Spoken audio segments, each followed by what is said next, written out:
Je voudrais, cher Jean, te répondre sur le Finistère. Alors, c'est un beau département, c'est vrai, et il y a la mer. Mais en 1954, nous avons fait un choix clair et assumé, celui de ne pas faire d'économie sur les plus fragiles. Donc oui, nous sommes solidaires, et oui, nous avons fait le choix d'accompagner les allocataires, tant en termes d'insertion sociale que de retour à l'emploi. Mais il ne s'agit pas que de solidarité, il s'agit aussi d'agir en responsabilité. Nous savons que la pauvreté fragilise l'accès à l'emploi, qu'elle fragilise la santé, qu'elle fragilise le lien social, qu'elle fragilise la parentalité, la scolarité et les études, etc. Ne pas agir pour lutter contre la pauvreté, c'est aggraver la situation sur de multiples fronts, celui de la cohésion sociale, mais aussi celui des finances publiques.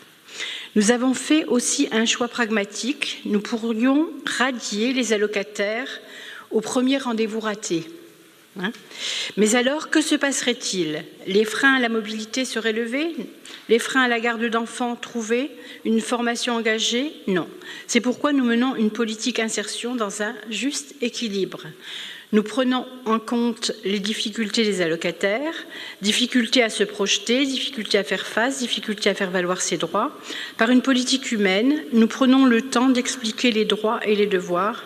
Nous nous appuyons sur le conseil consultatif qui connaît par son vécu ce que cela génère de devoir demander le RSA, de vivre sans emploi dans la précarité. Nous accompagnons les freins à l'emploi et nous ne nous leurrons pas. Lorsque certains ne pourront retourner vers l'emploi pour des raisons d'âge, de santé par exemple, nous restons solidaires. Et nous faisons respecter le sens du RSA, le sens de la loi. L'évolution du RMI vers le RSA a marqué un profond changement d'une politique fondée sur la solidarité nationale vers une politique dite d'activation, avec une logique de conditionnalité et de contrepartie encore accentuée par la loi plein emploi. Nous le faisons respecter par équité. Entre 30 et 100%, nous avons fait le choix d'un taux de suspension remobilisation du RSA à 50%, suffisamment pour marquer le devoir auprès des allocataires, mais pas 100% pour ne pas les plonger dans la pauvreté. Nous veillons à trouver le juste équilibre pour ne pas tomber du côté du non-respect des obligations posées par la loi. Le RSA, c'est un droit, mais aussi un devoir, ni du côté du tout contrôle, qui, on le sait, cela a été bien documenté, génère du non-recours par peur du regard stigmatisant et peur des indus. Concernant le Finistère, ce département affiche une baisse de 25% du nombre d'allocataires du RSA en 4 ans, quand la France voit le nombre d'allocataires baisser de 4% au global. Pour le 54, entre décembre 2021 et décembre 2025, il y a eu une baisse globale de moins 2%, mais avec une baisse importante qui a eu lieu entre fin 2020 et fin 2021, moins 7,1%, et donc entre fin décembre 2020 et fin décembre 2025 sont comptabilisés moins 9%. Mais il met aussi en lumière dans la presse nationale, il est aussi mis ce département, le Finistère, dans la presse nationale pour la citation à comparaître à l'encontre de son président et de son directeur de l'insertion pour sa politique de contrôle qualifiée d'abusive et de harcèlement moral par ceux qui le mettent en cause, oui. Une première audience a eu lieu le 30 avec 6 plaignants. 40 nouveaux plaignants sont annoncés et une centaine de personnes disent avoir vécu du harcèlement à ce niveau.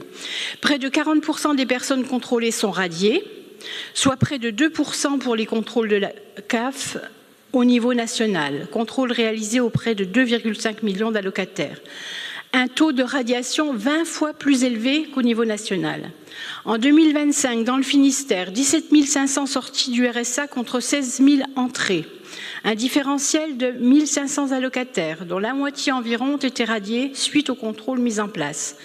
En 54, nous comptabilisons en moyenne 500 entrées par mois environ et autant de sorties, soit 6 000 sorties et 6 000 entrées par an. Sur les sorties du Finistère, 19% des sanctions et 14% des changements de situation, mariage et déménagement. Taux de sanctions moyen annoncé par le Finistère de 3,5%, il est de 2% en Meurthe-et-Moselle. Lorsque l'on compare nos indicateurs, le Finistère est aussi largement plus favorisé. Un taux de chômage de 6,6% sur les 3 trimestres, 6,9% en Meurthe-et-Moselle, un taux de pauvreté de 11% alors qu'il est de 14,6% chez nous. Comment ?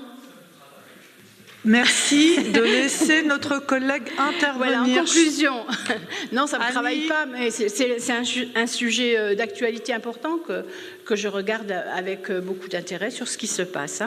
En conclusion, notre politique relève d'une activation solidaire, combinant accompagnement des publics précaires et exigence de contrepartie, dans une logique d'équilibre entre protection sociale et responsabilisation. Elle reconnaît les freins structurels à l'emploi, tout en maintenant une exigence modérée et analysée en fonction des parcours spécifiques des personnes, suspension partielle du RSA, afin d'éviter à la fois l'exclusion et l'assistanat. Voilà ce que je voulais dire sur le Finistère, mais c'est une affaire à suivre effectivement. Merci. Voilà.